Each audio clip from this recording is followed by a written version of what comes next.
Noong 29 ng Disyembre, biglang nakasakit ako, tinudlaan ako ng asawa ko at sumiga. Umalis ka na sa bahay ngayong ina, huwag mong dalhin ang malas mo rito. Nag-impake ako ang gamit at umalis. Nang dumating siya para sunduin ako noong 3 Enero, natulala siya sa nakita. Ako si Maria. 38 na ang edad ko at nagtatrabaho bilang accountant sa isang kumpanya ng construction. Halos 10 taon na kaming kasal ni Eduardo at nakatira kami sa bahay kanyang ina si Aling Remedios sa isang 3 silid na bahay sa Quezon City. Hindi masyadong malaki pero hindi rin maliit. Gayunpaman, palagi itong parang nakakasikip at nakakahinga. Hindi dahil sa kakulangan ng espasyo, kundi dahil sa matagal na akong nabubuhay sa loob ng bahay na iyon na puno na pag-ingat at pagtitiis, lalo na tuwing nalalapit ang Pasko at Bagong Taon, kung kailan lalong tumitindi ang lahat ng ito. Bawat taon, simula 25 o 26 Disyembre, halos hindi na ako nakakaupo. Malaking paglilinis, paghuhugas ng kurtina, paglilinis ng mga pinggan at kubiertos, pamimili ng pagkain, pag-atsara ng karne, paghahanda ng maputahe, pagayak ng puno ng Pasko, halos lahat ng ito ay nasa aking balikat. Ang biyenan ko ay sanay ng mag-utos lang at ang asawa ko naman habang dumadaan ay nagtatanong ng isang formal na tanong at agad na nagsasabing mayroon siyang dapat gawin. Palagi kong pinipigilan ang sarili ko sa pag-iisip na ang babae sa bahay ay kailangan talagang magtrabaho para makaroon ng ayos at mainit na okasyon. Ngunit ang ibang babae ay pinasasalamatan para sa ganitong pagsisikap, samantalang ang aking mga ginagawa ay itinuturing na natural at inaasahan. Umagang 29 ng Disyembre ng taong iyon, nakatayo ako sa palengke sa Cubao na pumipili ng gagulay para sa handaan nang biglang parang tumatakbo ang dugo sa aking ulo. Una kong inisip na dahil sa malamig na hangin at pagod mula sa ilang araw na kulang sa tulog. Ngunit pagdating ko sa bahay, bumigla ang aking ulo, lumabo ang paningin at naging parang bulak ang aking makamay at paa. Kahit paano ay naihatid ko ang magulay sa kusina, naglagayng mabulaklak sa florera at pumunta sa kwarto para humiga. Hindi pa ako nakakaupo sa kama nang biglang bumigla ang sobrang taas ng lagnat. Nakningas ang katawan ko, ngunit nanginginig pa rin sa lamig, natuyo ang labi ko at tila may naglagay ng bato sa dibdib ko. Nakita ni Eduardo na nakahandusay ako nang labas ang nonia at nagbigay ng isang tanong lamang. Anong nangyayari sa iyo ngayon? Dahan-dahan akong bumangon at humingi na dalhin niya ako sa doktor dahil nahihirapan na akong huminga. Nagdikit-dikit ng dila, nanlabas ang mukha niya sa inis, ngunit dinala naman niya ako sa pinakamalapit na klinika. Sinukat ng doktor ang aking temperatura, nakinig sa baga ko at tumango-tango bago sabihin na ang lagnat ko ay umabot sa 38.5 grado, matinding pneumonia. Kailangan ng ganap na pahinga, gamot, at walang mabigat na trabaho. Hindi pa ako nakakahinga ng maluwag nang napansin ko ang nainip na mukha ni Eduardo para bang hindi ang asawa niya ang nakasakit, kundi siya ang bigla niyang dumating na problema bago magbagong taon. Pagdating sa bahay, halos hindi na ako makalakad patungo sa kwarto. Umikot ang ulo, may ingay sa tenga, sa labas ay naririnig ko ang walis, kalabog ng mga palayok, at malakas na ingay ng telebisyon. Hinila ko ang kumot hanggang sa baba at habang isinasara ang mga mata, malinaw kong narinig ang boses ni Aling Remedios mula sa sala. Ganyan talaga yan, sa pinakamahalaga pang sandali makakasakit. Kamalasan, buong taon wala, pero 29 Disyembre pa ibubuwal. Bawat salita niya ay parang karayom tumatahak sa pintuan at tumatama sa aking dibdib. Nanatiling tahimik ako, may bukol sa lalamunan, nakasakit talaga ako, labis na masamang pakiramdam ko, walang gustong makasakit bago ang pista. Halos kalahating oras na ang lumipas nang marinig ko ang kalaboy ng pinggan sa kusina at ang bulungan ng biyenan ko. Hindi pa nalinis ang magulay, hindi pa naluto ang manok, kahit paano ang pagkain sa mesa ay hindi maayos. Hindi ko alam hanggang kailan siya magpapatong-patong diyan. Nginig-ninig, Nahirap umangat sa kamay at umupo. Mabigat ang ulo, umiilog ang kwarto, ngunit sinubukan ko pa ring bumangon. Naisip ko na lalabas sa kusina, tutulong kahit kaunti, para hindi man lang may dahilan para tawaging tamat. Ngunit nang humipo na ang paa ko sa sahig, natumba pasulong ang katawan ko. Ang pagkahilo ay napakalakas kaya kapit na kapit ako sa gilid ng kama para hindi mahulog. Sa sandaling iyon, dumaan si Eduardo. Nakita niya akong nagtitimbalag, ngunit hindi siya tumakbo para tulungan. Nanlabas ang mukha niya at sinabihan ako, "Ganoong magpatong-patong ka lang at kumain, hindi ka ba makagawa ng kahit ilang bagay?" Itinangala ko siya at kailangan kong ilang segundo para maniwala na sinabi niya iyon sa akin. Sinubukan kong ipaliwanag, talagang masama ang pakiramdam ko, sabi ngang doktor, pneumonia. Ngunit hindi pa ako nakapagtapos ng itaboy niya ako. Ang boses niya ay matulis, bagong taon na, at nakahandusay ka diyan. Sino ang makakatiis sa ganitong kamalasan? May saya at masaya ang lahat, pero may pasyente kaming nakahimlay dito. Natulala ako. Ang mga salitang iyon ay hindi lang kawalan ng malasakit, parang sampal iyon. Napakamasakit na sampal dahil galing sa taong kasama ko halos 10 taon. Tumingin ako sa kanya na umasa sa kahit isang pataang pagpapatawad, kahit kaunti lang na lambot. Wala. Lumipas siya at umalis. Iniwan akong nakatayo sa gitnang kwarto, nagniningas sa lagnat at sa kahihiyan na humadlang sa pahinga ko. Mula sa labas, idinagdag ni Aling Remedios, ang babaeng nasa bahay na bumabagsak sa kahit anong ubo ay salot lamang para sa iba. Ang kapaligiran sa apartment noong araw na iyon ay hindi na mapagtiisan. Bumalik ako sa kama, tinabunan ng kumot ang sarili, ngunit patuloy pa rin akong nanginginig.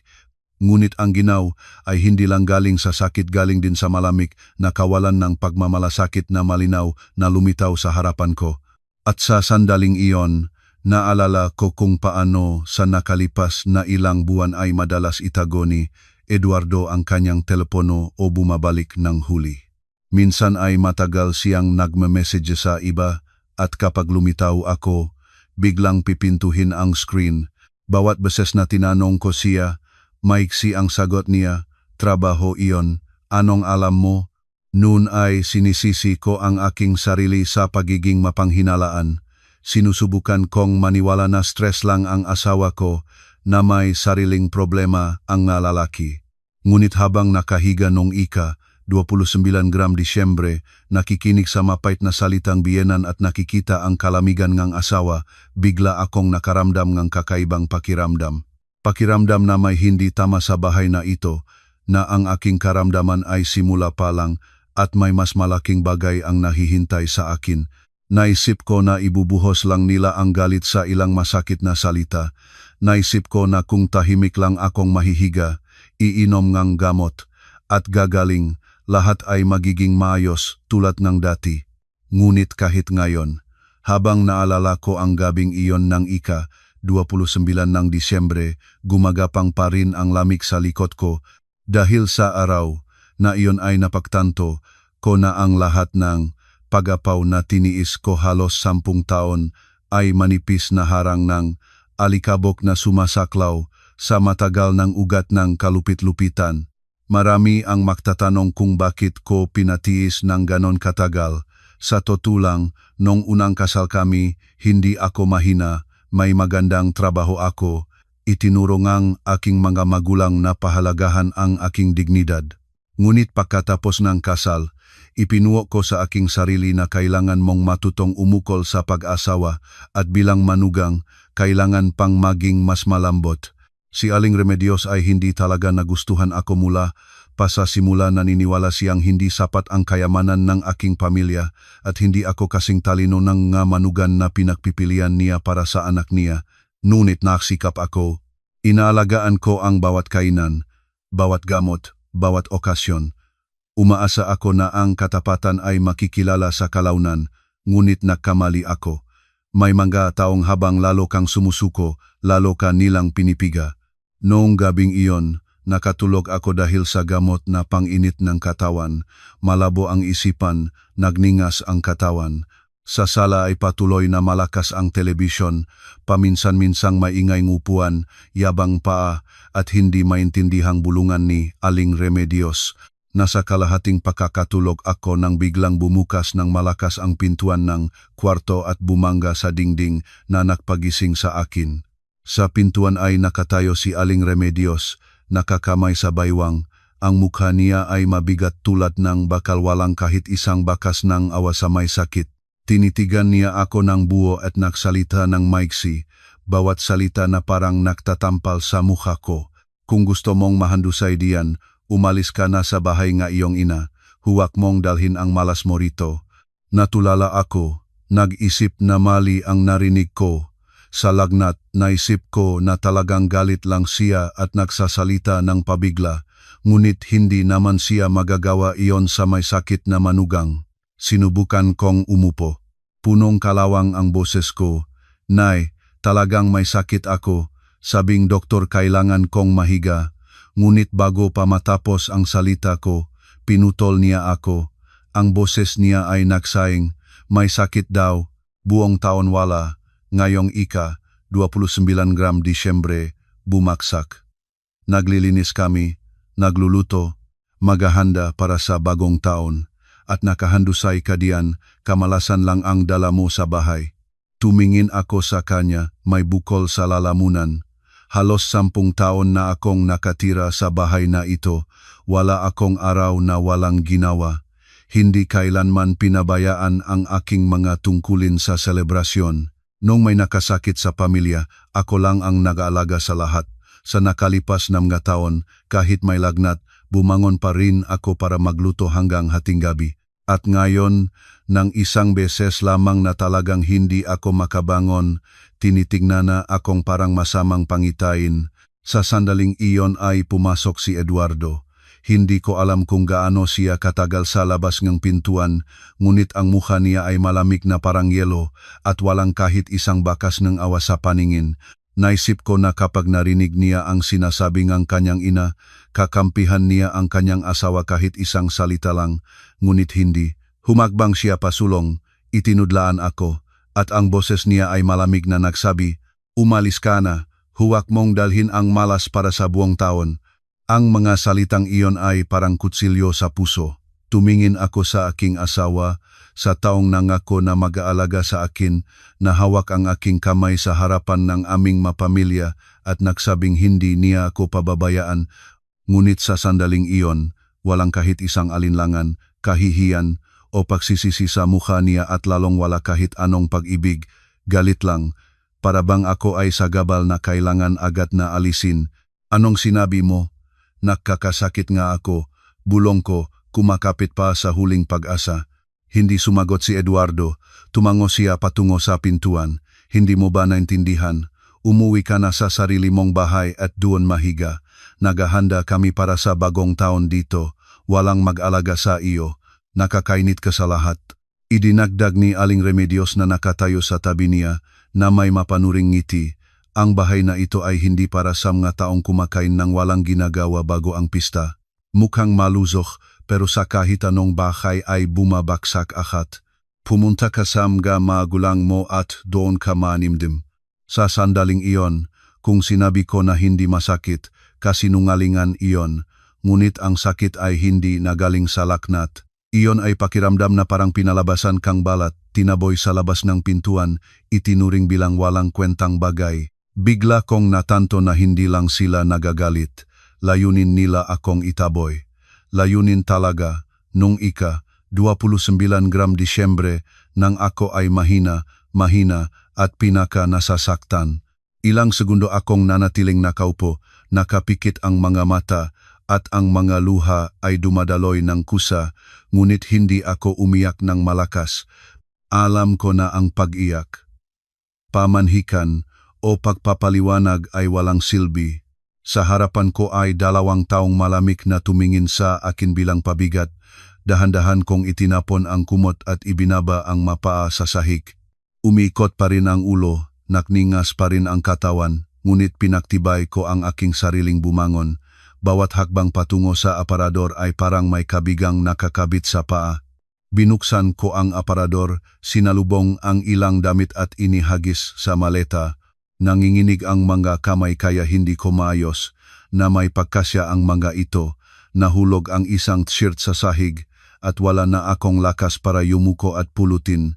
Habang tahimik akong nag-iimpake, walang tumulong, walang nagtanong kung makakarating ako, kung kailangan bang mag-grab, kung nainom ko na ang gamot ko. Ang tahimik sa kwarto ay pinasok lang ng kalabong ang siper ng maleta at ng sarili kong mabigat na pahinga. Nang ilabas ko ang maleta sa pasilyo, lumagay pa si Eduardo sa tabi para hindi siya mahawakan ng pintuan. At pagkatapos ay nagsalita siyang isang pariralang hindi ko malilimutan kailanman, pag umalis ka, huwag nang bumalik. Natulala ako, namutla ang kamay ko na hawak sa hawakan ng maleta, lumingon ako at tinitigan ang bahay na iyon. Ang bahay kung saan nilinis ko ang bawat sulok, kung saan gabi-gabing naglutong sabaw para sa may sakit na biyenan, kung saan nagipon ng bawat sentimo para sa pagpapagawang sala, ang bahay na tinatawag ko noong pamilya ko. Lumabas na sa kanilang mata, hindi ako kailanman tunay na kabilang sa lugar na ito. At sa sandaling iyon na nakatayo sa pintuan ng gabing ang ika-29 ng Disyembre, nagyelo ang aking puso. Hindi na lang ito simpleng kalungkutan, isang nakakatakot na kalinawan. Natanto ko na hindi dahil sa sakit nila ako pinalabas. At mula sa sandaling iyon, isang iniisip ang lumitaw sa aking isipan, isang bagay na hindi ko kailanman naisip bago.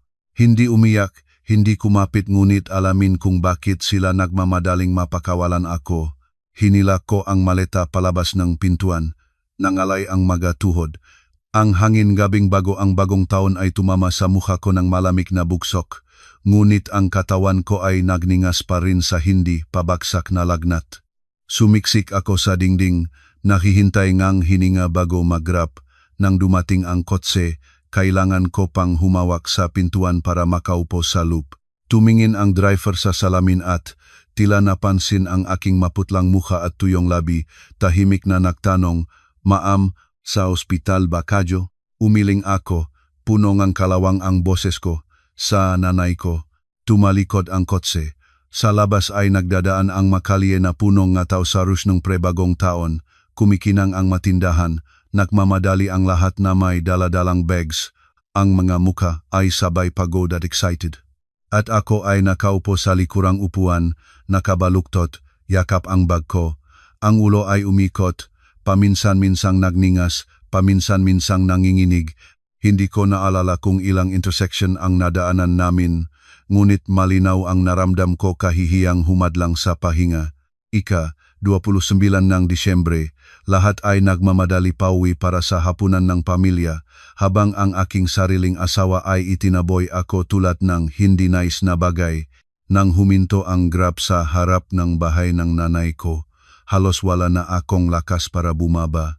Nang may hila ko ang maleta sa loob ng bakuran, mula sa bahay ay tumakbo palabas ang nanay ko. Nang makita niya ako, natulala siya. Nahulog ang tuwalya mula sa kanyang mga kamay. "Anak, Diyos ko, anong nangyari sa iyo?" Hindi pa ako nakakasagot nang lumapit siya at sinuportahan ako. Tila dahil sa pagningas ng katawan ko at panginginig, namutla agad ang kanyang mukha. Nakahinga lang ako, "Nanay," at nagdilim ang lahat. Nang bumuka ang aking mamata, nakahandusay na ako sa sariling lumang kwarto. Ang amoy ng efficacy oil, pampababang lagnat, at pamilyar na kumot ay nagsabok ng parehong kaginhawaan at matinding sakit.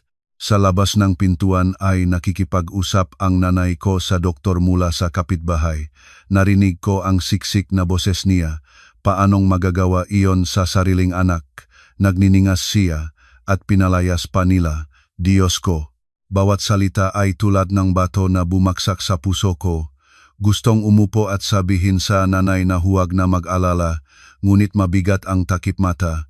Nagmamasakit ang lalamunan, walang lakas ang katawan. Inaalagaan akong ng nanay ko mula gabi hanggang hating gabi. Nagpalit siyang malamig na basang tuwalya, nagpakay ng sabaw, tinawag ang kilalang nurse para maglagay ng dextrose dahil lubos akong payat.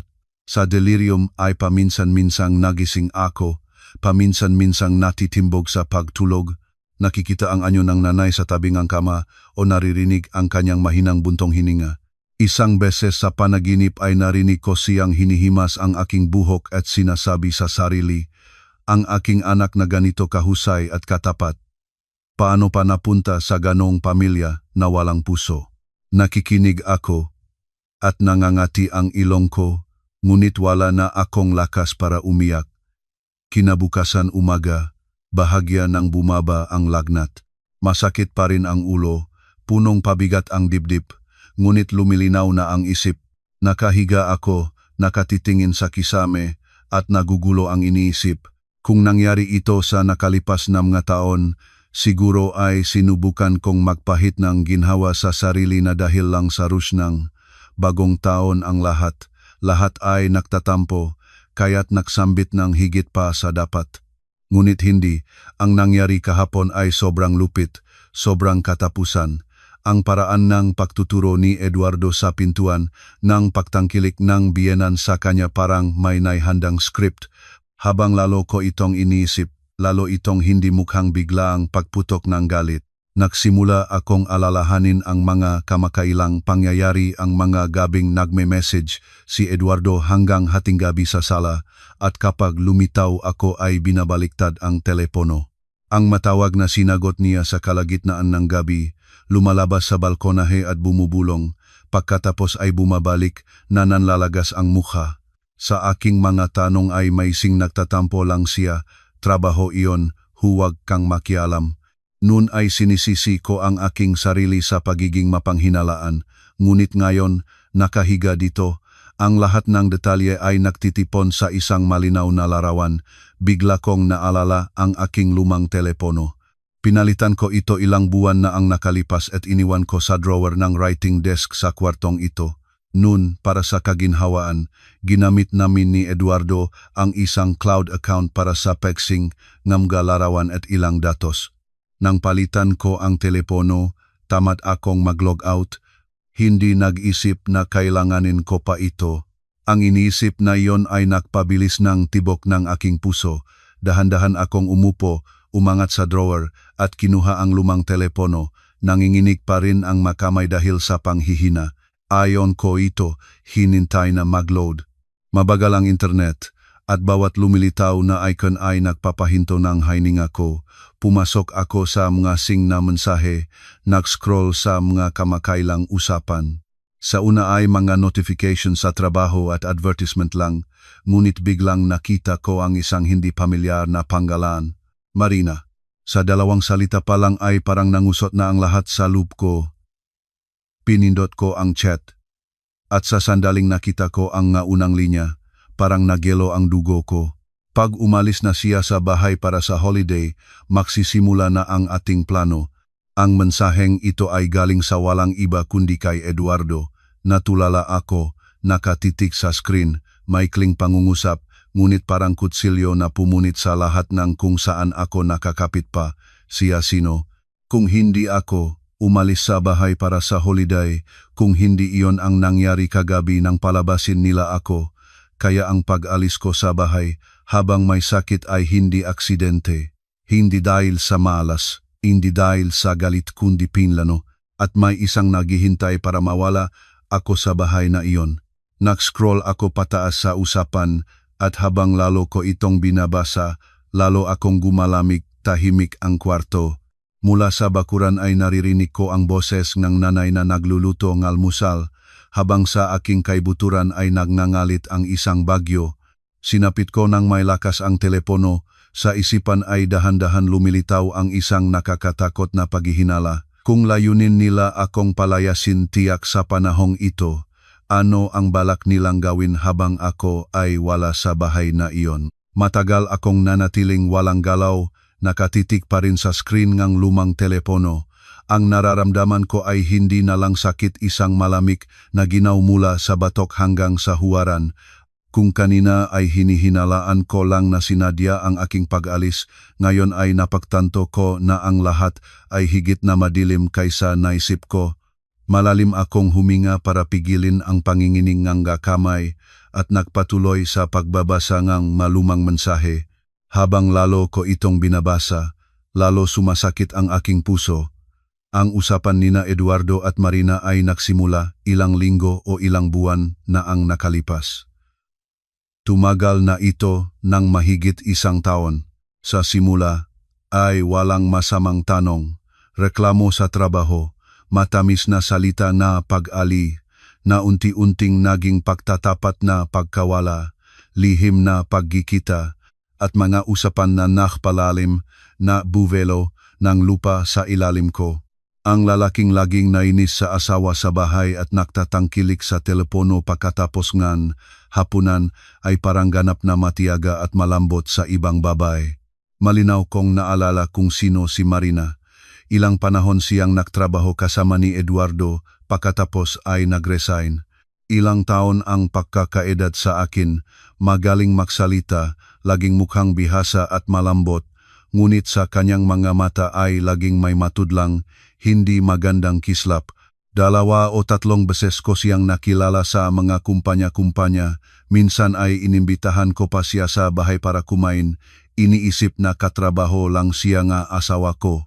Noon ay bagong nahiwalay si Marina at laging nagrereklamo kung gaano ito kahirap, kung paano siya sinaktan, at kung paano niya pinapangarap ang tahimik na daungan. At ngayon ang babaeng iyon na nakaupo sa harapan ko, mabait ngumingiti at nagbibigay ng papuri, ay kasabwat ng aking asawa sa mga pakana sa likod ko. Nag-scroll ako sa mga mensahe ilang araw bago ang bagong taon. Ang paningin ko ay huminto sa mensahe ni Marina. Sa holiday na ito, kailangan nating tapusin ang lahat, ayaw ko nang maging pangatlo. Sa isang pangungusap na iyon ay nagelo ang aking makamay. Hindi na kailangang hulaan pa. Hindi lang basta romansa ang mayroon sila. Nagtatagal na sila ng sapat para planuhin ang makasamang kinabukasan. At ang pangunahing hadlang na kailangan tapusin ay ako. Agad sa ibabang ng mensaheng iyon ay ang sagot ni Eduardo. Binasa ko ang bawat salita at parang matumpol na kutsilyo ang pumuputol sa aking puso. Huwag kang mag-alala. Pag wala na siya, lahat ay magiging atin. Lahat. Ang salitang ito ay umalingaw-ngaw sa aking ulo. Kung basta lang gusto niyang umalis para sa iba, hindi niya sasabihin lahat. Sasabihin niya, pakakasalan kita o maghihiwalay ako. Ngunit sinabi niya ang lahat ng napakatiyak, napaka-praktikal, nagbubunyag ng kanyang kasakiman. Hindi lang nila sira ang kasal, naghahanda sila para sakupin ang ari-arian, may malinaw na layunin, may kasunduan, may malinaw na pagbabahaging papel. Nag-scroll pa ako patas at nagulat sa mga nakita ko.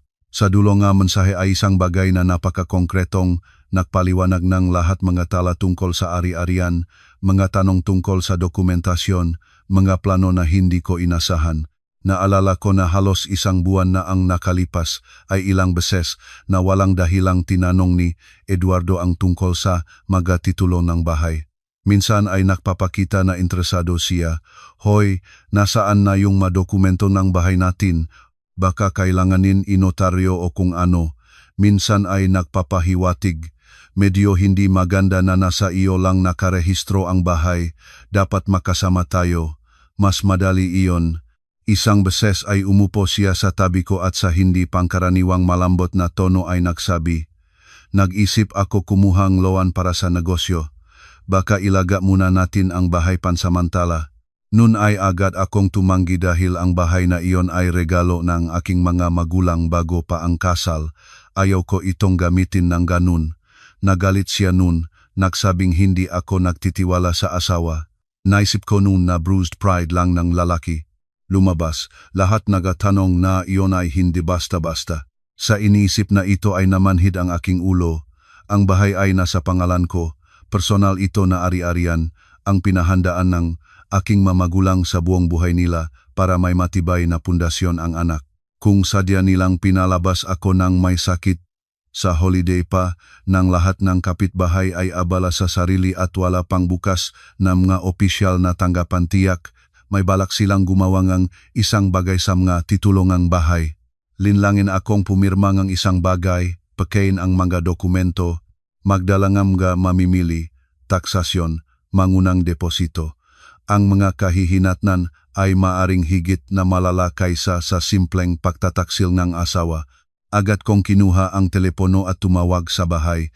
1, 2, 3 ring, walang sumasagot. Tumawag kay Eduardo ilang ring, pagkatapos ay basta na lang natapos. Tumawag sa linya ngang biyanan katahimikan din, lumago ang pagkabahala. Kadalasan, gaano man sila kagalit, sasagutin pa rin nila para sumigaw, para ilabas ang galit. Ngunit ngayon, ganap na katahimikan, parang labis silang abala sa isang bagay na hindi nila gusto na abalahin. Habang nag-iisip ako ng nalilito, nag-vibrate ang telepono. May mensahe mula kay Anna, ang kapitbahay na nakatira 2 pintuan mula sa amin at palaging mabait sa akin. Maikling mensahe, ngunit nang mabasa ko ito, parang hulog ang puso sa talampakan. Oli, bakit maraming hindi kilalang tao sa inyo? Nakita ko kanina. Nakatitig ako sa screen. Natuyo ang lalamunan. Agad ay dumating ang pangalawang mensahe. Nakita ko, ngayong umaga ay dumating ang isang magandang nakadamit na babae, pagkatapos ay 2 pang lalaki na may dalang briefcase ang pumasok.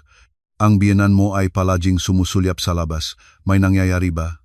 Sa sandaling ito ay wala ng duda sa akin. Lahat ng takot ko ay nagiging katotohanan. Habang ako ay nakahandusay sa nanay ko, habang hindi pa ako nakakabawi mula sa syok ng pagtaboy ng asawa, sa aking sariling bahay ay tumatanggap sila ng mga estranyo, hindi isa kundi ilang tao.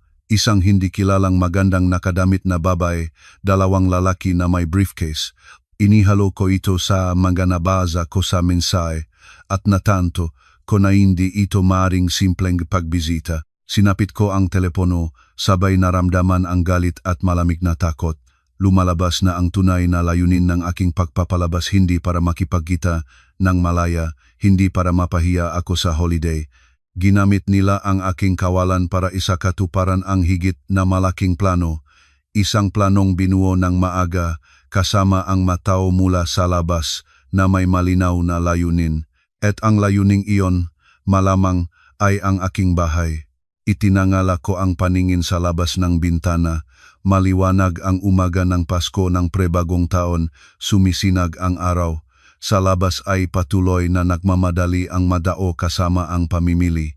Ngunit sa aking kaibuturan ay nagdilim ang lahat. Natanto ko na kung patuloy akong walang gagawin, sandali pa at mawawala sa akin hindi lang ang asawa, kundi ang huling pundasyon ng aking buhay. At sa sandaling iyon ay lumitaw sa isipan ko ang malamig, nakakatakot kahit sa sarili ko na iniisip. Kailangan kong malaman kung anong laro ang ginagawa nila sa likod ko sa aking bahay. Ilang segundo pa akong nanatiling walang galaw, pinaktitibay ang sariling huminga ng mas mabagal. Kung ako ito ilang taon na ang nakalipas, siguro ay sa panik na nagsimulang tumawag at magdebat, umiyak, tumatakbo sa labas kahit may sakit. Ngunit sa isang dahilan, sa pinakahuling sandali ng aking pagkakahon, ang isip ko ay naging crystal clear. Siguro dahil sa maraming taon ng pagtatrabaho bilang accountant, sanay na ako habang lalo itong komplikado, lalo kang kalmadong kumikilos, binabalot ang buhol ng isa-isa. Ang panik ay hindi makasasagip sa akin ng bahay at ang luha ay hindi magpapaawang sa mga nagtratrabaho ng pakana sa likod ko. Kailangan kong mabilis na suriin kung ano ang nasa kamay ko at kung gaano kalayo ang mararating nila. Binuksan ko ang drawer ng bedside table at kinuha ang folder ng mga dokumento na palagi nilang iniingatan ng nanay para sa akin. Mapalad, ang pinakamahalaga ay hindi ko kailanman iniwan sa asawa. Original na certificate of title, deed of donation mula sa mga magulang, marriage contract, ilang kasunduan na may kaunayan sa bahay. Sa lahat ng ito ay gumawa na akong kopya noon at inimbak ng hiwalay. Binuksan ko ang mga dokumento, sinuri ang bawat linya, bawat lagda. Ang bahay ay nairehistro pa rin sa pangalan ko lang. Ang deed of donation para sa ari-arian na tinanggap bago ang kasal ay nasa lugar. Walang power of attorney sa panggalan ni Eduardo. Habang lalo ko itong tinitignan, lalo akong nagtitiwala. Wala silang makakagawa ng legal na pagbenta o pagpapawatang ng bahay ng walang lagda ko, ngunit hindi ito nagpapahinga sa akin. Ang mataong nagtataksil ng mahigit 1 taon at naktaboy sa akin sa gitna ng holiday ay maaring gumawa ng mas marurumi pang paraan. Pilitin akong pumirma, pumekeng lagda, o magdala ng mga mamimili para kunin ang deposito at lumikha ng huwat na nagaganap na transaksyon. Habang binabago ko ang mapapel, nag-alap ang isang alaala maikling ito, ngunit sapat para mapabilis ang tibok ng puso ko. Halos 6 na buwan na ang nakalipas, matapos masalanta ang bahay ng kapitbahay sa araw, tahimik na naglagay ako ng CCTV cameras sa bahay. Hindi dahil sa paghihinala, dahil lang sa madalas umalis ng maaga si Eduardo at bumabalik ng huli, at si Aling Remedios ay nag-iisa. Mas maluwag na loop namin sa chamras.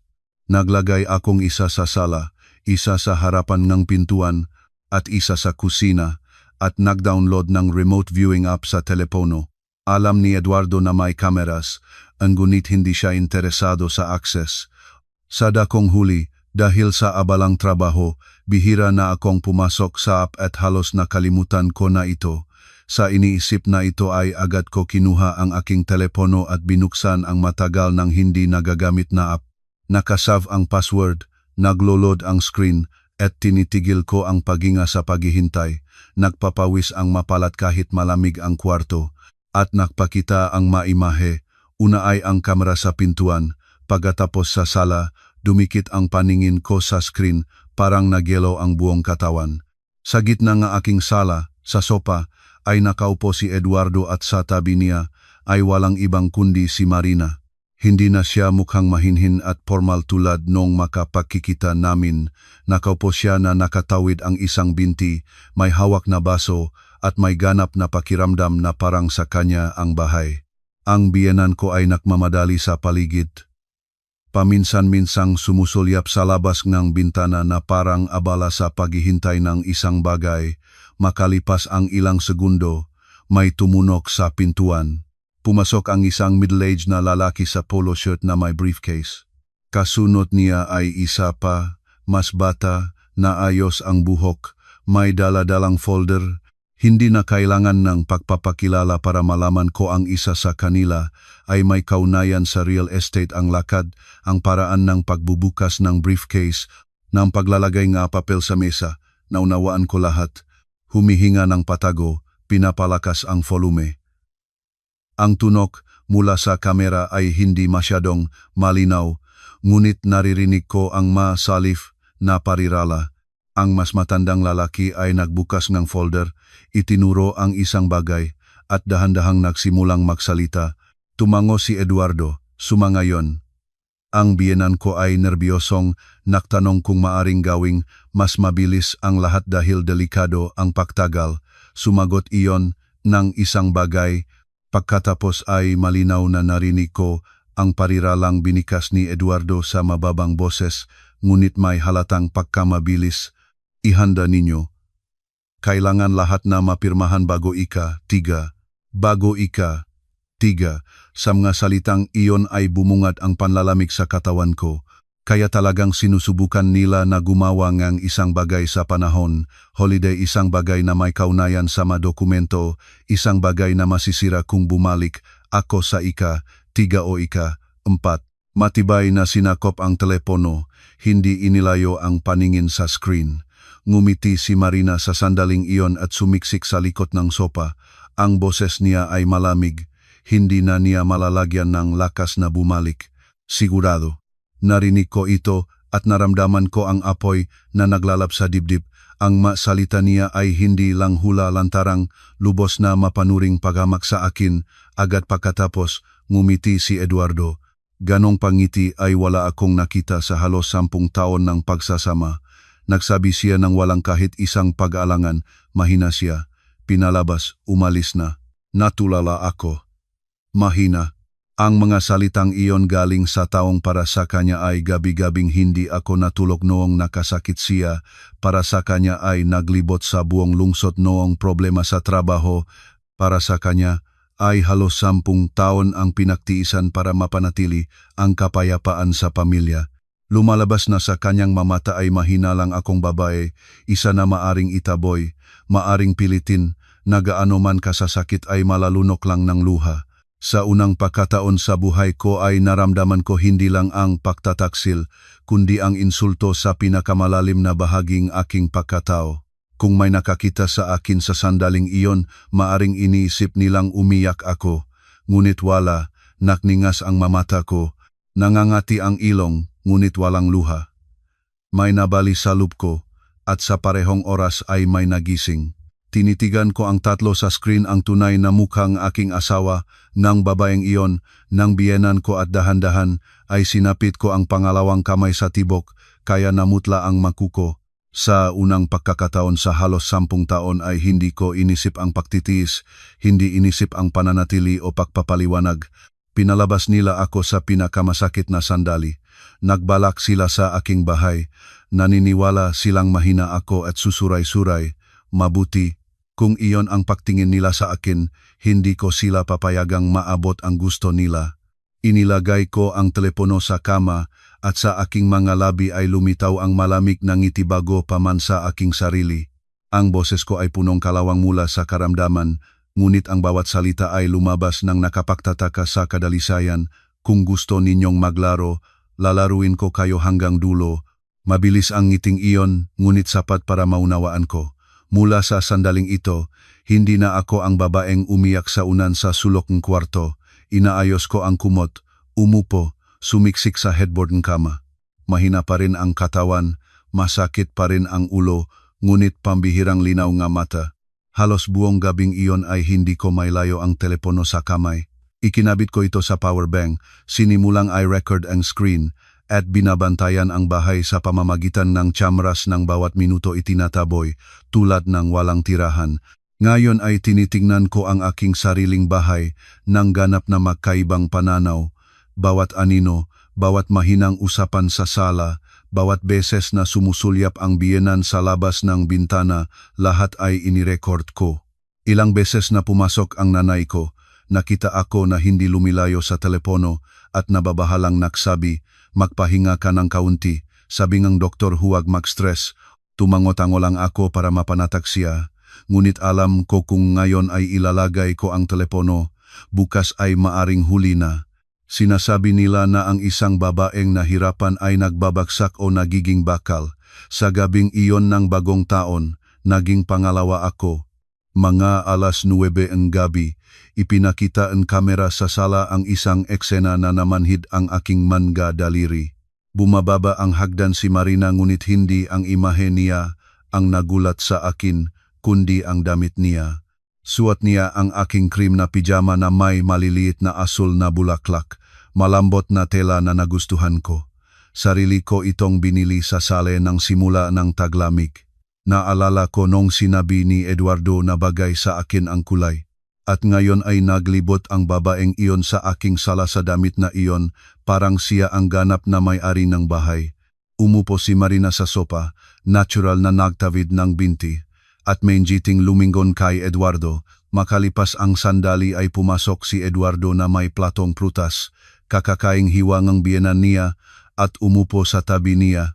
Hindi na siya nagtatago, tulad ng galihim na palitan ng mensahe direkta sa harap ng kamera sa aking sariling bahay.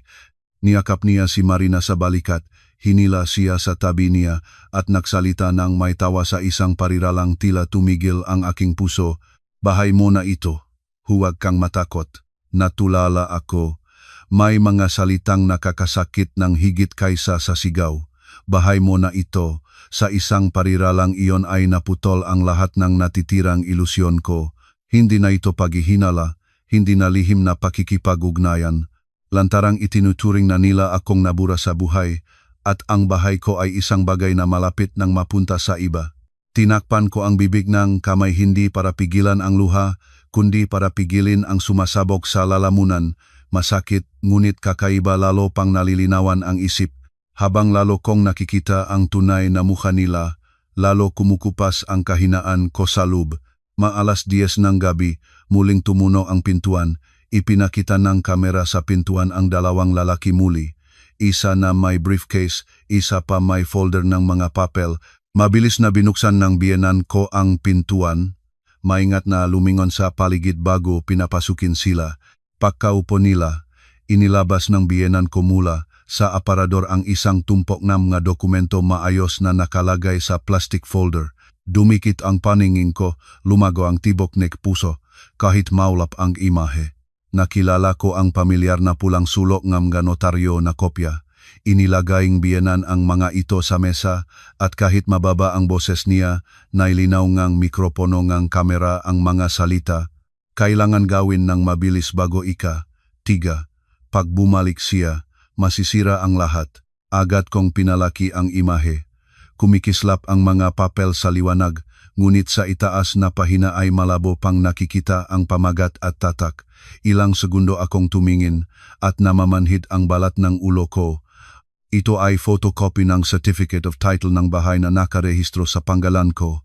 Walang alinlangan ang posisyon ng tatak, ang staple, kahit ang marka nga, asul na ballpen sa gilid na naiwan ko nang gumawa ako ng kopya, lahat ng sa akin.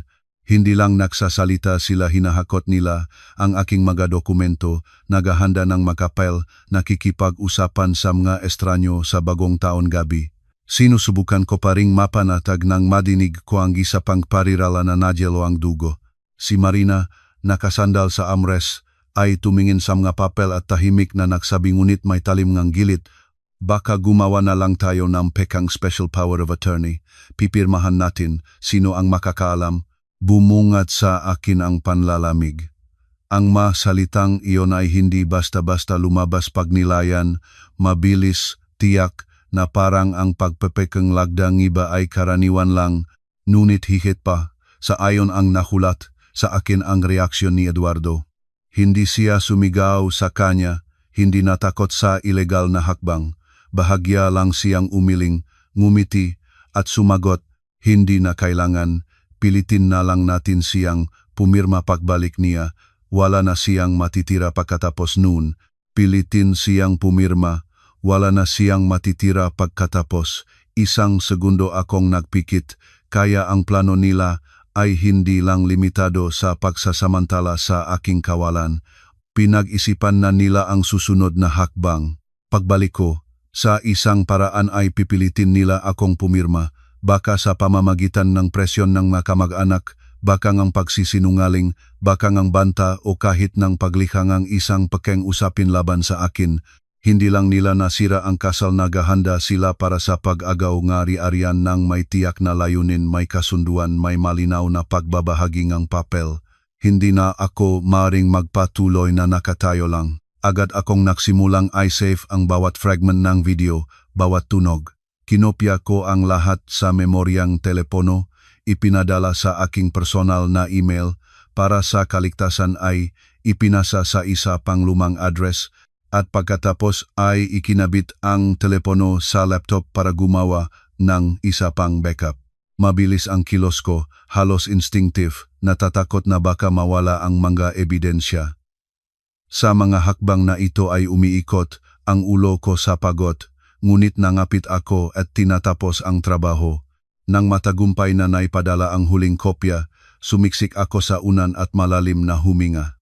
Sa labas ay nagsimula ng pumasok ang mga unang putok-paputok habang ako ay nakahimlay sa maliit na kwarto sa bahay nanay ko, nakatitig ang mga mata sa kisame. Sa dibdib ay masakit pa rin, ngunit ang kaibuturan ay nagiging malamig at matibay tulad ng bakal. Inisip nila akong mahina. Iniisip nila na sa pagtataboy sa akin ay uubusin ko lang ang sarili sa pag-iyak at hahayaan silang gumawang lahat, nagkamali sila.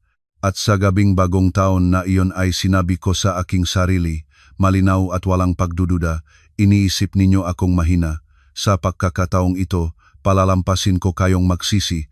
Sa gabing iyon ng bagong taon ay halos hindi ako natulog, hindi dahil sa sakit, kundi dahil ang isip ko ay sobrang linaw. Bawat salita mula sa recording, bawat ngiti ni Marina, bawat banaag ng titig ng biyenan ko ay nakalatag sa harap ng aking mamata. Nang magliwanag na, mula sa bakuran ay naririnig ang ingay ngang walis, kalabog ng pintuan ng kapitbahay, mga antok-antok na bagong taong pagbabatian. Dumating ang bagong taon, ngunit wala kahit isang butil ng pakiramdam ng selebrasyon sa kaibuturan ko. Alam ko, para makuha ang inisyatiba, hindi na ako maaring mahimlay at hintayin ang kanilang susunod na kilos. Kailangan akong bumira ng una. Umaga ngang ika-1 ngang Enero, matapos uminom ngang gamot, umupo ako sa tabi ngang kama at muli kong pinanoring lahat ng nakasafe na video. Pinili ko ang pinakamaikling at pinakamalinaw na fragment. Ang isang kung saan nakayakap si Eduardo kay Marina sa gitna ng aking sala at ang boses niya pinakinggan ko ng walang bilang na beses sa nakalipas na 2 araw ay tumunok ng malinaw. Bahay mo na ito. Huwag kang matakot. Pinaikot ko ang video, iniwan ang wala pang 20 segundo, sapat para hindi niya may tanggi. Sapat para maunawaan niya na alam ko ng higit sa iniisip niya. Ngunit bago ipadala, kailangan ko pang gumawa ng isa pang bagay. Tumingin ako sa screen ng telepono at tinawagan si Eduardo. Matagal ang ring. Akala ko na ay hindi nasasagot, ngunit sa huli ay sinagot niya. Antok pa ang boses, ngunit kasintulis ng dati. Sadya kong nagsalita ng mahina punong kalawang, ng hihingalo, parang isang taong katatapos lang umiyak at lubos na pagod. Eduardo, patawat na. Siguro nagpagalit lang ako sa inyong lahat. Nag-isip ako, hindi na ako babalik. Sa kabilang dulong linya ay ilang segundo ang katahimikan at ang pagtatahimik na iyon ay nagpakita sa akin nagulat siya. Malamang ay hindi niya inaasahan na tatawag ako ng ganoon ang boses at kusang-loob na magsasabi nito, ngunit hindi nagtagal ang katahimikan. Pagkatapos ngang sandali ay sumagot siya ng malamig, walang kahit isang pag-aalangan. Mabuti naman. Narinig ko yon at wala na akong naramdaman na ganitong sakit tulad noong ika-29, siguro dahil ang pinakamalalim na sakit ay naitago na. Ngayon, nang marinig ko mismo ang asawa na nagpapahayag na nais niyang mawala ako, naramdaman ko lang ang lamig. Lamig ng taong nakita ang tunay na mukhang kausap. Wala nang idinagdag at agad na nagpaalam at hindi man lamang nagbilang ng segundo ay binuksan ko ang chat ni Eduardo at ipinadala ang maikling video na iyon. Walang comment, walang paliwanag, video lang. Inilagay ko ang telepono sa unan at nakatitik sa screen. 1, 2 at hindi pa nakararaan ang 10 segundo, nagring na ang telepono.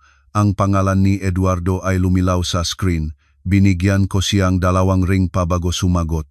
Pagpindot kong button ay agad na sumabog ang sigaw ni Eduardo sa tainga ko, walang bakas ngang dating kalmadong salobin. Saan mo nakuha iyan? Muntik na akong tumawa. Kahapon lang ay malamig siyang nagpapalabas sa asawa, kagabi ay nagyapos sa minamahal sa aking bahay at ngayon ay isang maikling video ang nagpahinto sa kanya nang hindi niya makontrol ang boses. Ngumiti ako at nagsalita ng dahan-dahan, malinaw. Saan ko nakuha ay hindi mahalaga. Mahalaga ay mayroon pa akong iba. Sa kabilang dulo ng linya ay tumahimik siya. Halos narinig ko ang mabilis na pakinggan niya. Pagkatapos ay naging mas mababa ang boses niya, ngunit sa katahimikang iyon ay kumakatal ang panik. Oli, pakinggan mo ako. Mali ang lahat ng iyong iniisip. Natawa ako ng malakas. Maikling ito, ngunit napakalamig na nagulat pa ako sa aking sarili. Mali ang iniisip ko? Paano iyon? Niyayakap ninyo ang isa't isa sa gitna ng aking sala para hindi maglamig? Pag-usapan ba natin iyon? Hindi pa nakakasagot si Eduardo nang sa kabilang dulo ay narinig ko ang gumalaw na isang bagay at sumabog sa linya ang ibang boses, matulis tulad ng labaha. Ang biyenan ko, mukhang inagaw niya ang telepono. Ang boses niya ay puno ng pag-ingat sa halip na karaniwang kapaitan, halongang banta at panghikayat. Oli, huwag gumawang eskandalo. Pamilya tayo, maayos na mapagkakasunduan ang lahat. Tumuwit ako. Noon, nang marinig ko ang salitang pamilya, Siguro ay malambot sana ako, ngunit hindi na ngayon. Agad akong sumagot, walang takot, walang pag-iwas. Pudelian, anong pamilya? Ang pamilyang nagpapalabas sa akin na may sakit para kunin ang aking bahay. Sa kabilang dulo patay na katahimikan. At ang katahimikang iyon ay nagpakita sa akin na ang unang suntok ko ay tama ang tinamaan. Ang pamilyang talagang nasugatan sa pinakamasakit na punto ay ganun lang tatahimik. Ang biyenan ko ay hindi nasumiga. Si Eduardo ay hindi nangahas na makialam. Malinaw na nerbiyoso sila. Hindi nila inaasahan na hindi lang alam ko ang tungkol sa pag-away kundi may hawak akong ebidensya. At lalong hindi nila inaasahan na direkta ko nilang papangalanan ang lihim na plano. Pagkatapos ng ilang segundo, muli ay kinuha ni Eduardo ang telepono. Sa pagkakataong ito ay hindi na siya sumigaw, lumipat siya sa pekeng malambing na tono. Oli, huwag ka maning-init, nakakasakit ka. Huwag mag-isip ng masama. Sunduin kita, magkausap tayo. Sinapit ko ang telepono at tumingin sa maputlang taglamig na araw sa labas ng bintana. Sunduin. Para saan? Para pilitin akong pumirma ng isang bagay. Para maglaro ng isa pang palabas ng masayang pamilya. Ngumiti ako at hindi siya pinatapos. Hindi na kailangan pang pumunta. Ngunit sasabihin ko sa iyo ito. Subukan mong hawakan ang aking ari-arian. Nagpahinga ako sandali para maunawaan niyang hindi ako nagbibiro. Pagkatapos ay idinagdag ng dahan-dahan. Malinaw. Ikukuwento ko sa buong pamilya kung sino kayo talaga. Sa pagkakataong ito, sa kabilang dulong linya ay ganap na katahimikan. Walang sumigaw, walang nagbigay ng sermon, walang nagtangkang magsalita. Narinig ko na mabigat na huminga ang isa. Pagkatapos ay ingay ng paa at boses ni Aling Remedios na tila inihihuwalay ang anak at nagbubulong ng isang bagay. Naisip ko sila na nakatayo sa gitnang sala. Namumutla ang mamukha, pinagpapasahan ang telepono tulad ng mainit na patatas. Hindi na ako naghintay at pinilit ng sarili ang linya. Pagkapataas ng telepono, sumiksik sa headboard ng kama. Mahina pa rin ang katawan. Nagpapabigat ang dibdib, masakit ang ulo, ngunit sa kaibuturan ay ibang pakiramdam. Hindi galit, hindi kasiyahan, pakiramdam ng isang taong nakpaunawa sa sarili na hindi na siya napipigilan sa sulok. Sa lahat ng mga taon na iyon ay napakaupot na ako kaya inisip nilang walang lakas para sumalab, ngunit ngayon ay kailangan kong ipakita sa kanila na hindi ako ang babaeng maaring palabasin at pagnanakawan ng basta-basta.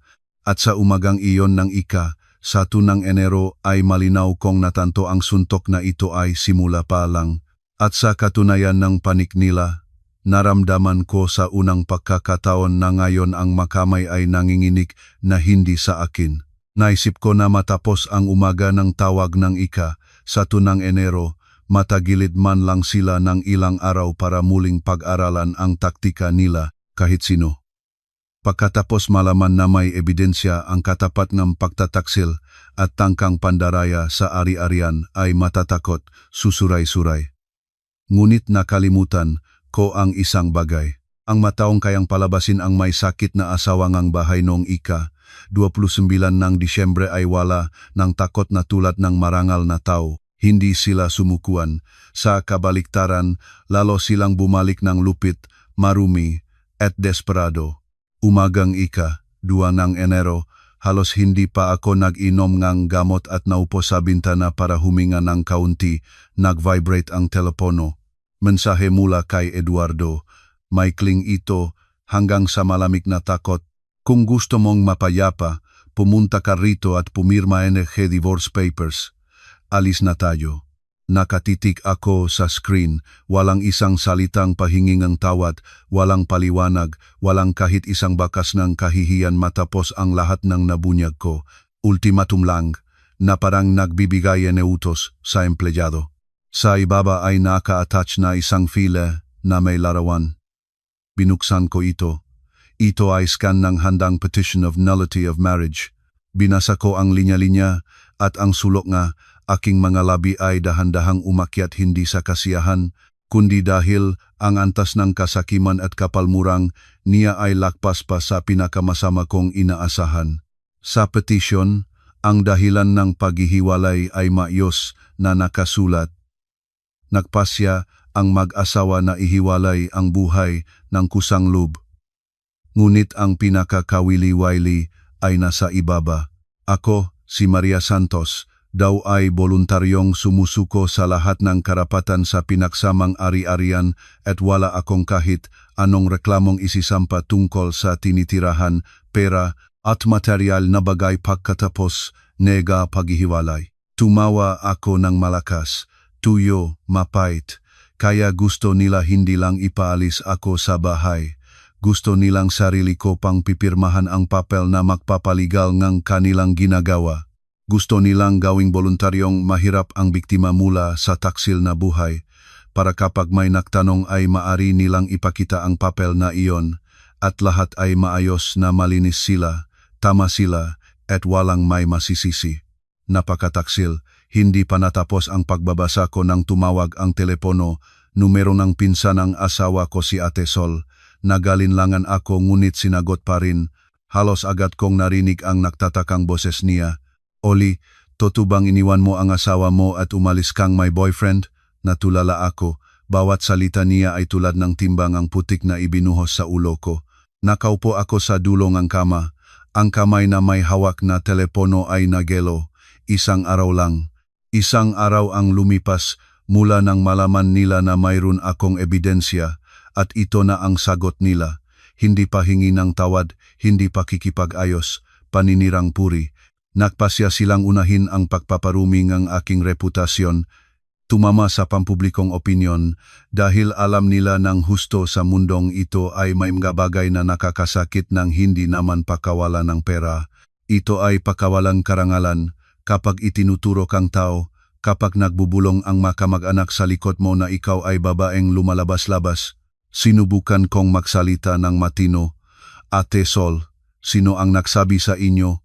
Binaba niya ang boses, para bang nakukuwento ngang malaking sikreto. Pamilyang asawa mo. Sino pa ba? Sabi nila, matagal ka nang nagtataksil, nahuli ka, kaya ka tumakas. Ngayon ay nakrereklamong may ari-arian ka pa. Nabalitaan ko, nakinig na napakatindi iyon. Nagpasya akong tumawag sa iyo para malaman kung totoo. Hindi agad ako sumagot. Hindi dahil hindi alam ang sasabihin, kundi dahil sinusubukan kong lunukin ang bukol na nasiksik sa lalamunan, kaya ito ang susunod na galaw nila. Nang hindi nila ako mapanghinaan ng panganib, nagpasya silang salakayin ang karangalan ko ipaglabas akong may sala, gawing babae na tiniwan ang asawa para sa iba, para pagkatapos ay kahit anong sabihin ko ay may duda ang mga tao. Sino ang maniniwala sa babaeng may reputasyong taksil? Pagkatapos ng tawag na iyon, ang telepono ko ay hindi na tumigil sa pagtuktog. Isang tiyahin, isang tiyo, isang pamangkin mula sa pamilya ng asawa ay nag-message na puno ng pahiwatig. Ilan ang nagtanong, anak, anong nangyayari sa inyo? Ilan ang nagbuntong hininga? Ang babae ay pinapagilangin ng kahinhinan at ilan ay direkta ang sinulat. Manugang ka, kahit anong nangyari, pumunta ka at huminging patawad para may kapayapaan sa bahay. Tinignan ko ang bahanga mamensahe at lalong gumalamig ang loob ko. Ang matsismis ay nakakalat ng napakabilis at malinaw na hindi ito kumakalat ng walang aktibong tulong ng isa. Agad ko itong naunawaan ang layunin nila ay putulin ang lahat ng daraanan ko. Gusto nilang mapahiya akong labis na magmismong ako ay mapilitan sa sarili, maging walang proteksyon.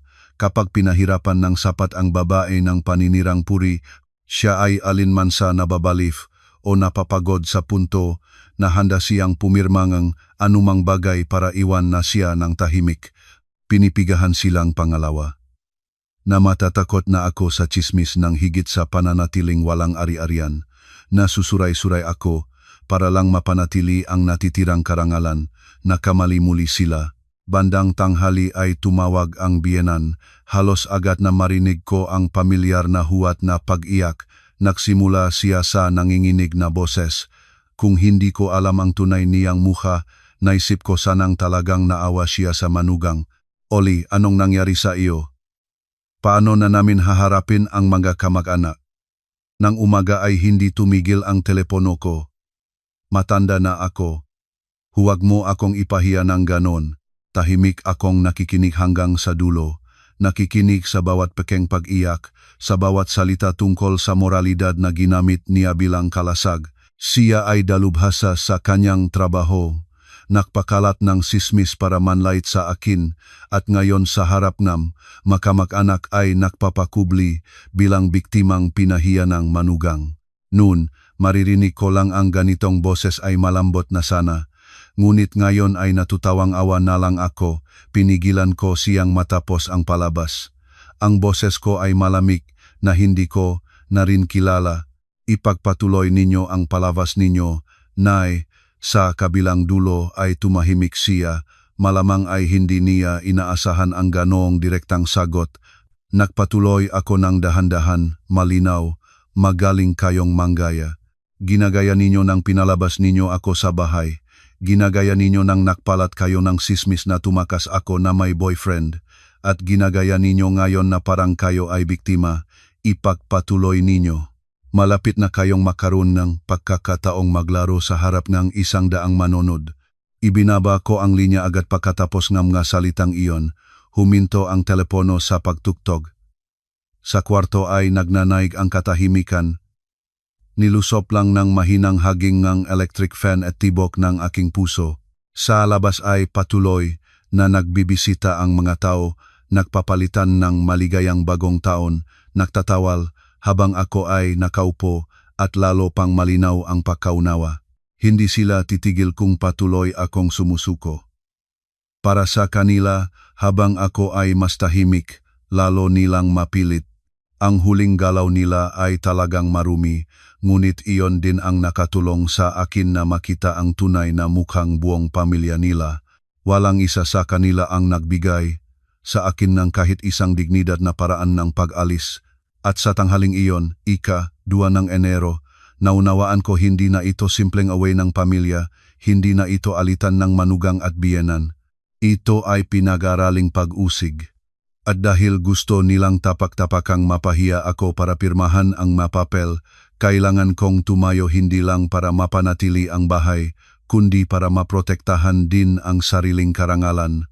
Pagkatapos ang pakikipag-usap sa biyenan, matagal akong nakaupo sa dulong kama, nakatitig sa maputlang taglamig na araw at mabilis na nag-iisip. Nagpasya silang lamitin ako sa harapan ng buong pamilya. Ibig sabihin, hindi na nila kinatatakutan ang pagkawalan ng mukha. Kapag ganito ang ginagawang tao, hindi mo na sila mapipigilan ng ilang video o pangbababala sa telepono. Kung magpapatuloy ako sa maliliit na suntok, makakaroon lang sila ng oras para mag-isip ng dahilan, baliktarin ang kwento at muli akong mapigilan sa sulok.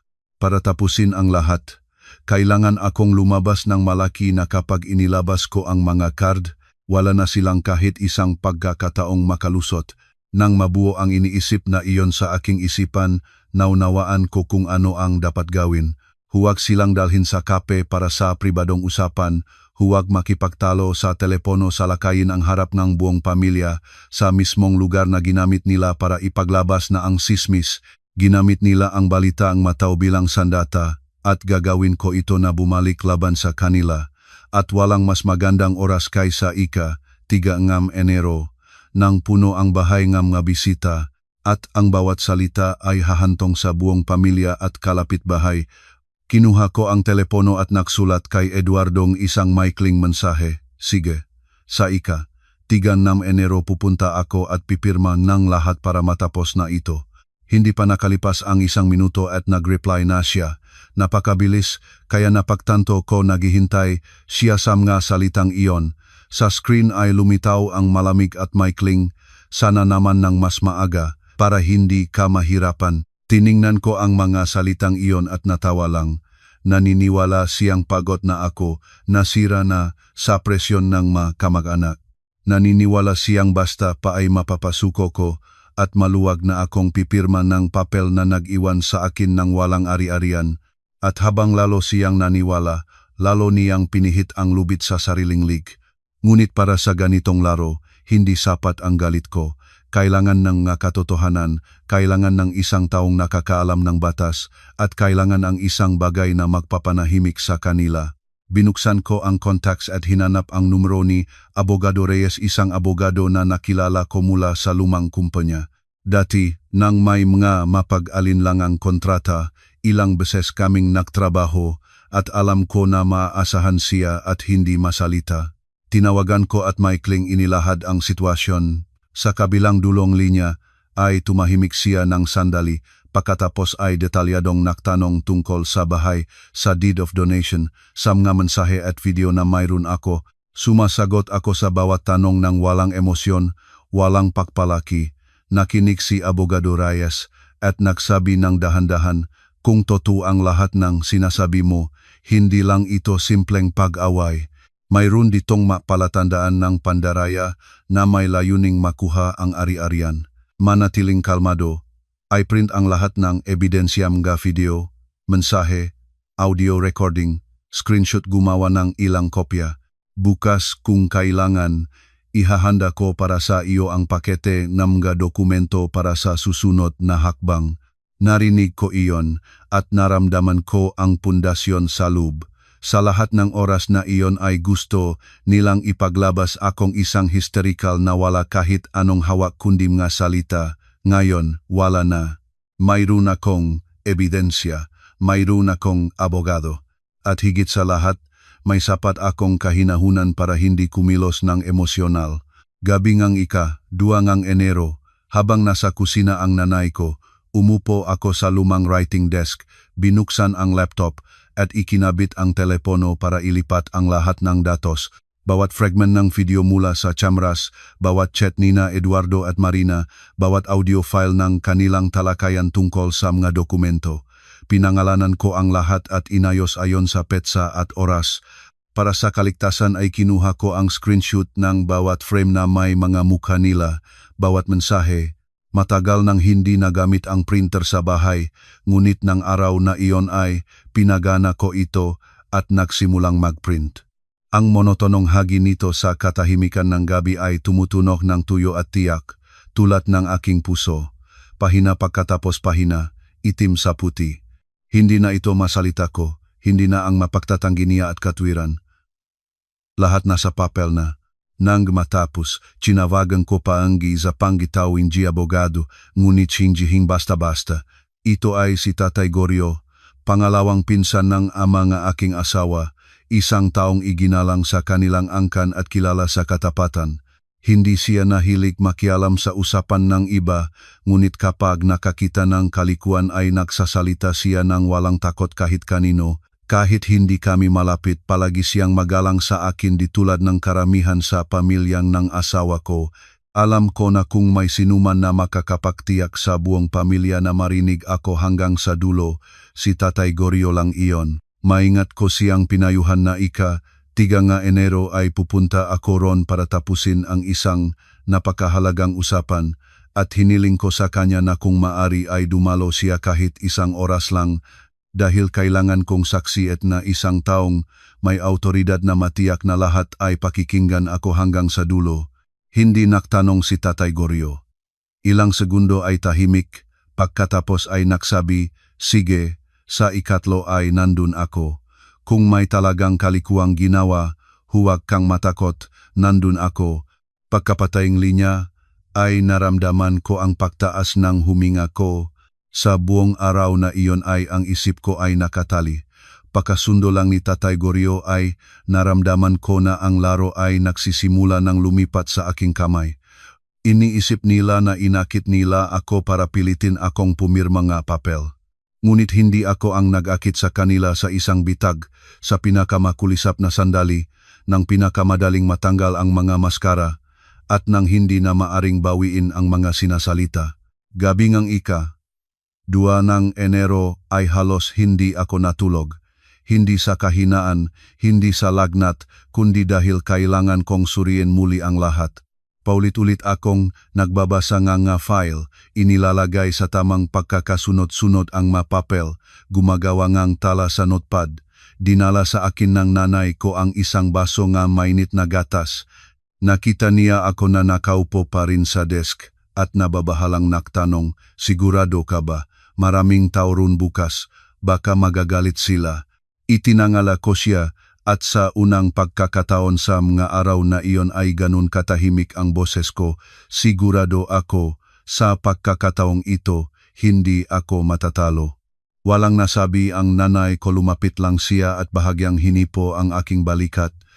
Ang kilos na iyon ay hindi pagutos, kundi tahimik na suporta. Alam niya na pinigilan ako sa sulok at naunawaan niya na kung hindi ko ilalagay ang punto bukas, ang pamilyang iyon ay yuyurakan sa akin sa buong natitira ngang buhay ko. Sa madaling araw, binuksan ko ang kabinet at kinuha ang pinakamaayos na damit na daladala ko nang palabasin nila ako. Pinili ko ang maitim, formal na blouse at palda. Hindi para magpaganda para sa iba, para nang pumasok ako sa bahay na iyon bukas, hindi na ako mukhang ang babaeng may lagnat at namumula ang mata na napalabas ng may kahihiyan. Nag-ayos ng buhok, inilagay ang folder ng mga dokumento sa mesa, sinuriin ang telepono, baterya, mga susi, at pagkatapos ay umupo sa dulong kama, dilim pa sa labas, ngunit sa aking isipan ay malinaw na ang plano. Ilang oras pa lang, ilang oras na iisipin nilang malapit na silang manalo at ilang oras bago sa mismong bahay na iyon ay mangailangan silang magbayad sa lahat ng ginawa nila. Umagang 3 ng Enero ay napakaagang nagising ako, bumaba na ang lagnat. Mahina pa rin ang katawan, ngunit ang ulo ay malinaw, tulad ng hindi pa kailanman. Sinuot ko ang damit na naihandang gabi, inayos ang buhok, inilagay ang lahat ng dokumento at telepono sa bag at matagal na tiningnan ang sarili sa salamin. Sa refleksyon ay wala na ang maputing, nanginginig na babae na pinalabas noong 29 Disyembre. Ako pa rin iyon ngunit tumigil na akong kaawaan ang sarili. Nakatayo ang nanay sa pintuan na namumula ang mga mata, ngunit walang sinabi para pigilain ako. Inilagay lang niya sa aking kamay ang maliit na boteng tubig at tahimik na humingi. Pag may nangyari, agad kang tumawag. Tumango ako, hinawakan ang kanyang kamay at lumabas. Sa mga kalye noong 3 ng Enero ay pumulpol pa rin ang simbuyo ng pista, ngunit ang kaguluhan ng unang 2 araw ay nawala na.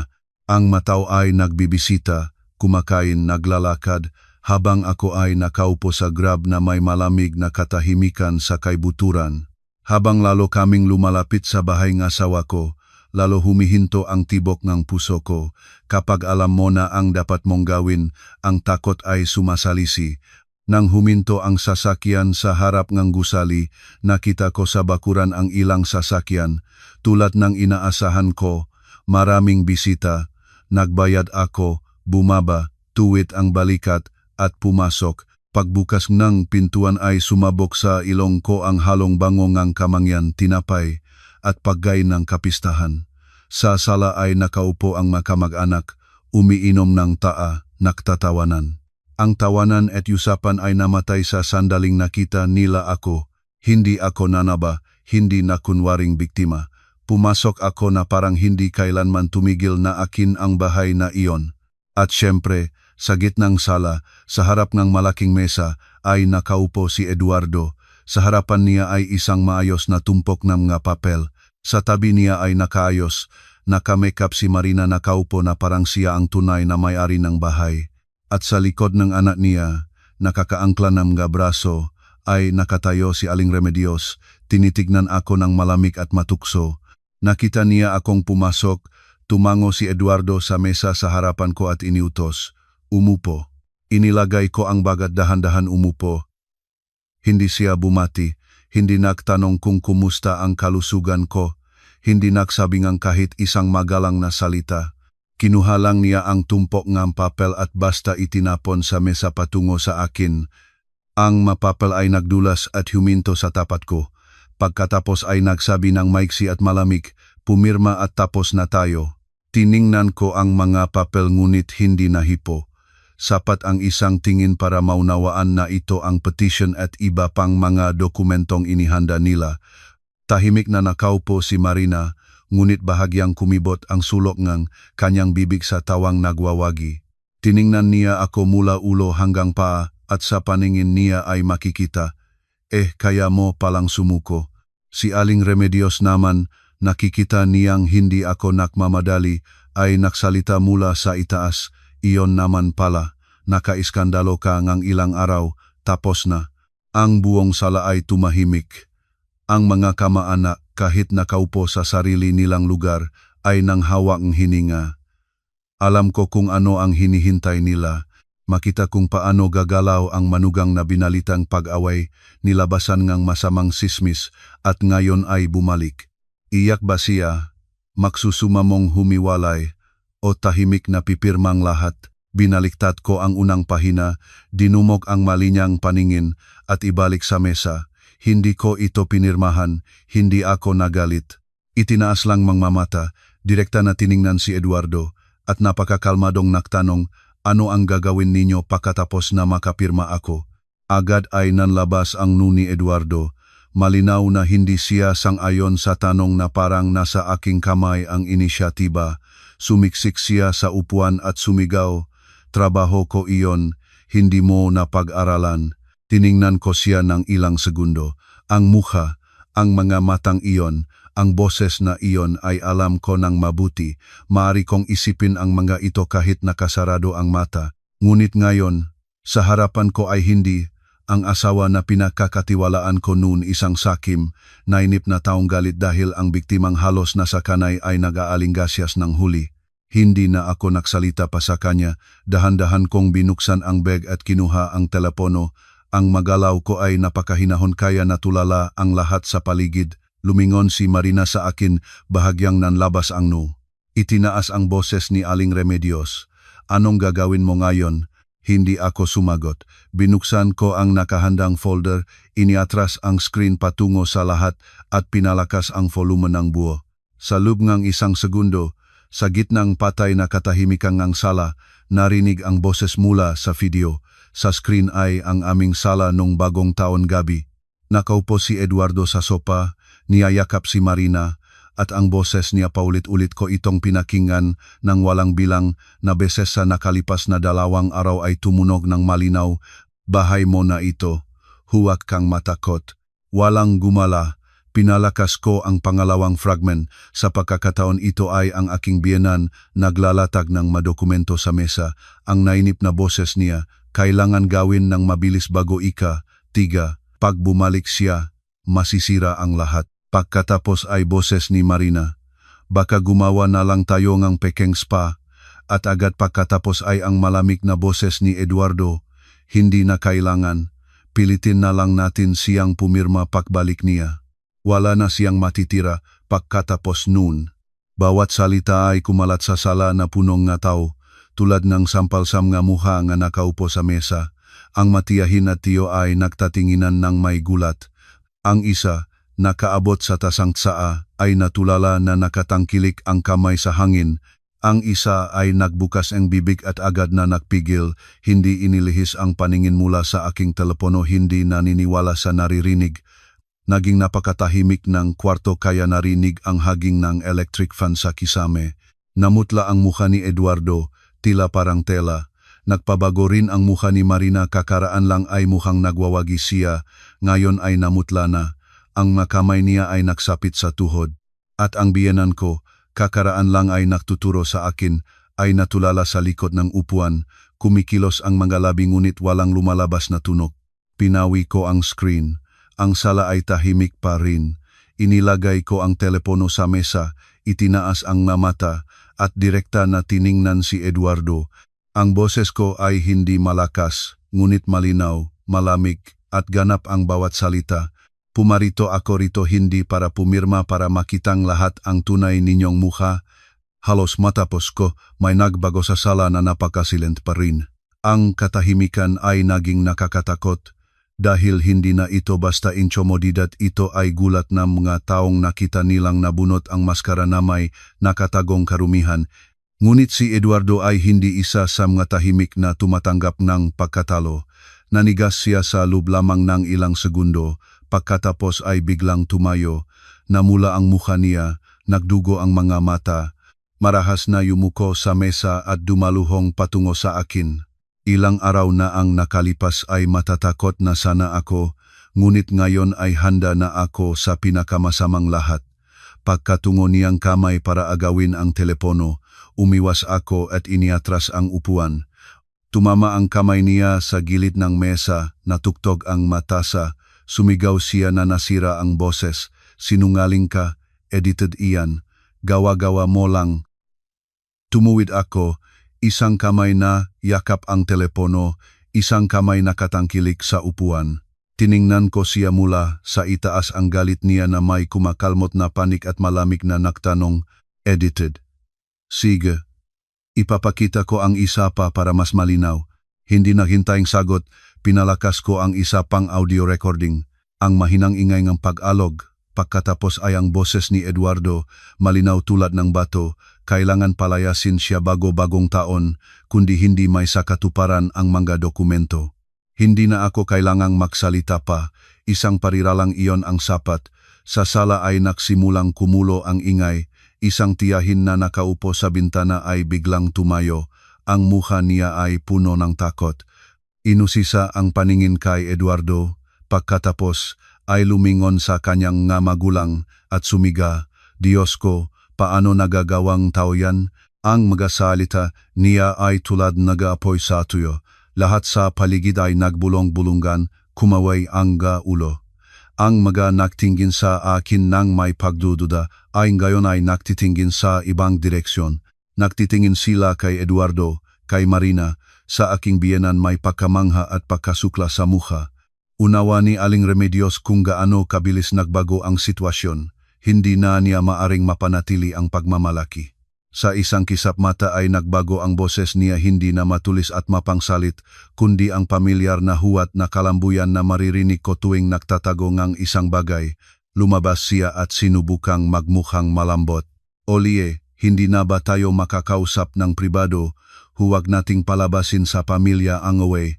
Naging masaya malungkot sa akin iyon. Ilang araw pa lang ang nakalipas ay nakatayo siya sa pintuan. Pinalabas ako ng may sakit, walang kahit isang pagkakataon na ibinigay.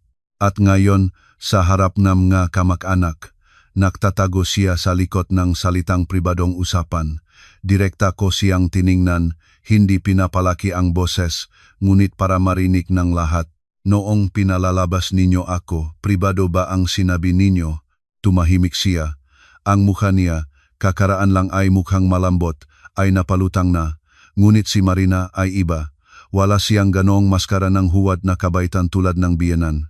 Napigilan sa sulok, nawala ang pagpipigil sa sarili. Tumayo siya, itinudlaan ako, ang mukha niya ay napalitaw ng galit at kahihiyan, at halos sumigaw, wala kang kwenta. Para saan mo pa kailangan ang bahay na iyon? Sa sala ay muli ang katahimikan.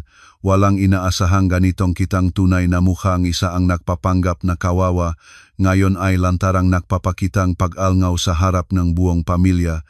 Tiningnan ko siya ang namulas na pulahan ng bibig. Ang galit na pumipihit ng kanyang nga katangian at ngumiti lang ako.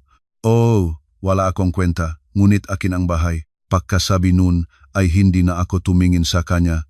Ang mga katulad niya, kumakapit lang sa lalaki at pera, hindi mo dapat ipakita na nakakaapekto sa iyo ang kanilang masalita.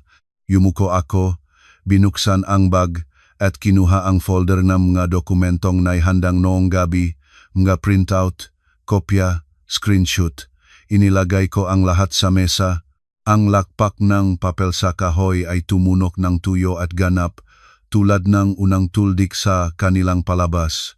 Itinulak ko ang folder pasulong, tiningnan si Eduardo at ang kanyang ina. Sa kanilang mga mukha ay wala ng bakas ng dating kahambugan. Nagsalita ako ng tahimik ngunit malamig.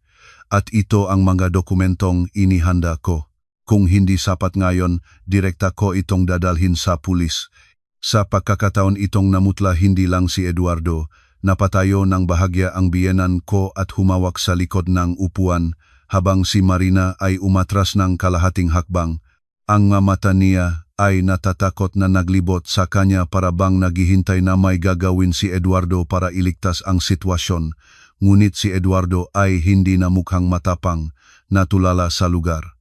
Namaga ang mga ugat sa lig, ngunit mahigpit ang pagkakapit ng bibig.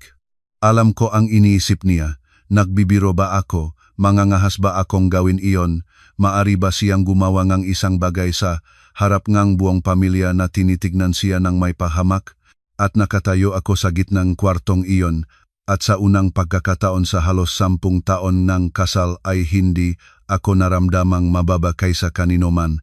Pinalabas nila ako tulad ng basura. Gusto nilang iwan akong walang ari-arian, nagpakalat ng sismis para lapastanganin ako.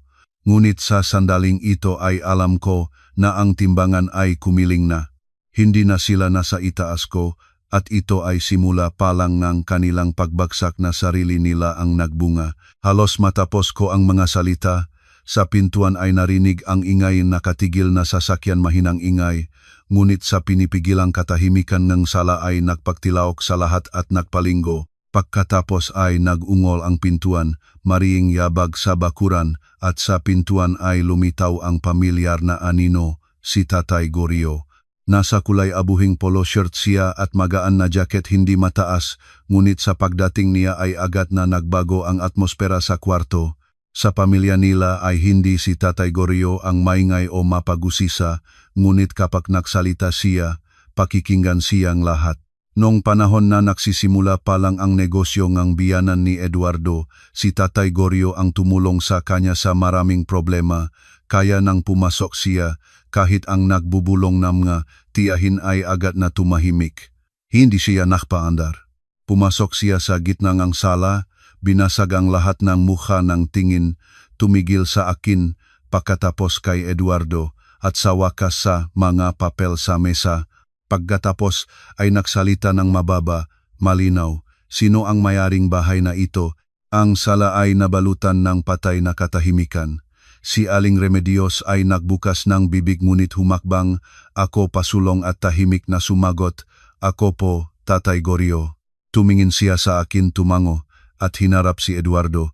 Ang mukha niya ay walang pagpapahayag ng galit, ngunit ang kalmado niya ay nakakatakot.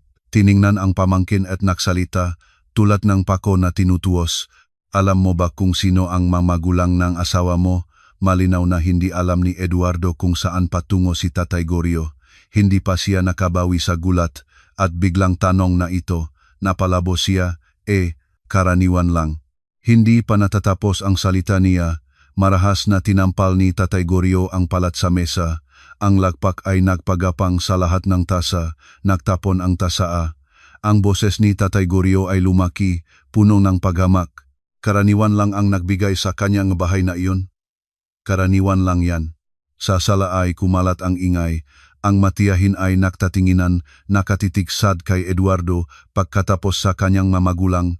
Malinaw na marami sa kanila ay palagi nang iniisip ang aking pamilya bilang simpleng mga empleyado.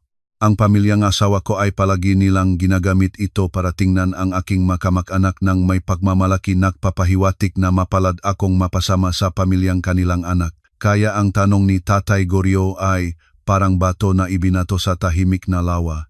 Tahimik ako hindi dahil natakot, kundi alam ko na ngayon ang salita ni Tatay Goryo ay magtitimbang ng higit pa sa aking sariling salita. Kapag ikaw mismo ang nagsasalita para sa sarili, maaring ituring iyon na pagmamayabang o pagtatanggol. Ngunit kapag nagsalita ang isang iginagalang na kamag-anak, ito ay palong ng martilyo sa mga ilusyong matagal ng pinagyaman ng pamilya ng aking asawa. Sumiksik si Tatay Goryo sa mesa at direkta na tiningnan si Eduardo, ay nagsalita ng hulog ang bawat salita. Alam mo ba, ang bahay na iyon ay nasa distrito na kasama sa programa ng renobasyon ng lungsod ngayong taon. Ang presyo nito ay maraming beses na nag-akyat. Ikaw, may upak na ulo, ang nag-isip na karaniwan iyon at nagpasya kang gumawa ngang mapakana para mayagaw. Talagang ganun ka. Nang marinig iyon ay gumagapang ang panlalamig sa aking likod. Hindi dahil sa gulat, dahil ang sinabi ni Tatay Goryo nang malakas ang naalala kong narinig ding lihim. Alam ko ang tungkol sa renobasyon mula sa isang kakilala sa lungsod, ngunit ang impormasyon ay hindi pa pampubliko. Hindi ko iyon sinabi kay Eduardo o sa biyenan ko, alam ko ang kasakiman nila. At ngayon ang katahimikang iyon ay naging parusa nila. Bumilog ang mga mata ni Eduardo sa pagtuon kay Tatay Gorio pagkatapos sa akin. Ang mukha niya ay nagpalit mula sa panik patungo sa tunay na gulat. Ilang beses niyang binuksan ang bibig, ngunit wala siyang may labas na salita. Si Aling Remedios naman ay parang nawala ang lahat ng buto at basta lumango sa upuan. Si Marina lang ang nagsisikap pang magpigil ng mukha, ngunit sa mga mata niya ay malinaw na ang kaguluhan. Tumigil si Tatay Gorio. Itinudlaan ang mga papel sa mesa. Ang boses niya ay naging bakal tulad ng tigas ng bakal. Mga papel na ganyan, kung susubukan mong gumawa ng anumang bagay, hindi lang bahay ang mawawala sa iyo, kalayaan pa. Naisip mo na panlalansin si Maria tapos na hindi lahat ng nakikita ay maring lunukin ng basta. Naunawaan ko na kailangan kong magdagdag ng isang parirala. Lumapit ako sa mesa, tiningnan si Eduardo at ang kanyang ina. Sa kanilang mga mukha ay wala ng bakas ng dating kayabangan. Nagsalita ako ng mahinahon, ngunit malinaw para marinig ng lahat. At ang lahat ng orihinal na dokumento ay bago pa magbago ng taon ay dinala ko sa safety deposit box sa bangko. Sumabog ang sala. Sa bangko, sumigaw ang isang tiyahin. Ibig sabihin, mga kopya lang ang narito. Hindi ako lumingon sa kanya. Nakatitig ako kay Eduardo. Gusto kong maunawaan niya na sa buong panahon na iyon sila at ng kanyang ina ay nag-aasikaso ng walang kwentang mga photocopy. Naisip nilang aabot na sila sa kaya nila, samantalang hawak-hawak lang nila ang anino ari-arian ng iba. Ang mukha ni Eduardo ay nagbago sa harap ng mata. Ilang minuto pa lang ang nakalipas ay naghihintay siyang aking lagda bilang may hawak ng sitwasyon. Ngayon ay nanginginig ang makamay niya. Sumabog siya ng halos walang malay. Bakit? Bakit hindi mo sinabi? Tumingin ako sa kanya at naging masaya malungkot na lang sa akin iyon para mas mapag-aralan ninyo ngang minamahal mo ang plano ninyo. Ang pariralang ito ay nagpagawa ang sabay na buntong hininga ang ilang kamag-anak. Walang nagsalita, ngunit ang pagamak sa kanilang nga mukha ay higit pa sa anumang salita. Ang lalaking nahuli nga asawa sa pag-away at ngayon ay naabot pa ngang kasakiman iba yung kahihiyan iyon. Sa sandaling ito ay tila nagising si Aling Remedios. Mabilis siyang tumayo. Ang boses niya ay nanginginig. Oli, hindi ko alam ang lahat ng iyon. Hindi ako sumasangayon doon. Lumingon ako sa kanya. Sa unang pagkakataon sa buhay ko ay nakita ko siyang umiwas ng tingin. Ang babaeng dati ay nagtatawag sa akin na malas at nagpapalabas sa akin ng bahay noong ika-29 ngang Disyembre, ngayon ay nagpapanggap na wala siyang alam, sinusubukang magpaliwanag sa harap ng lahat. Ngunit huli na dahil sa sandaling ito ay naunawaan ko, ang pangunahing suntok ay nailugmok na. At ngayon, hindi lang si Eduardo, kundi ang buong pamilya niya ay talagang natakot.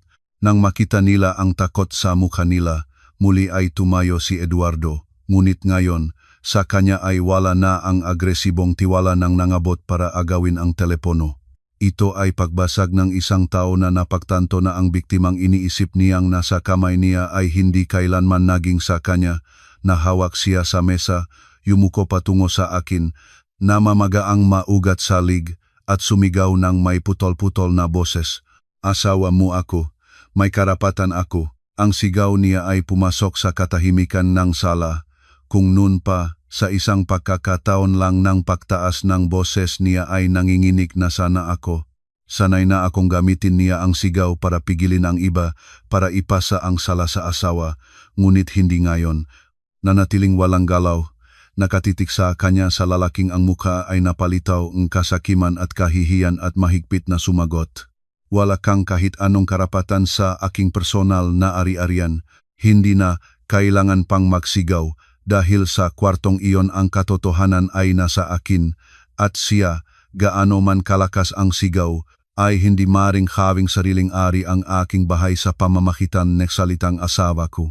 Nang masabi ko ito, tumango si Tatay Gorio at ilang kamag-anak ay nagbago ngang tingin ng may halatang pakasuka.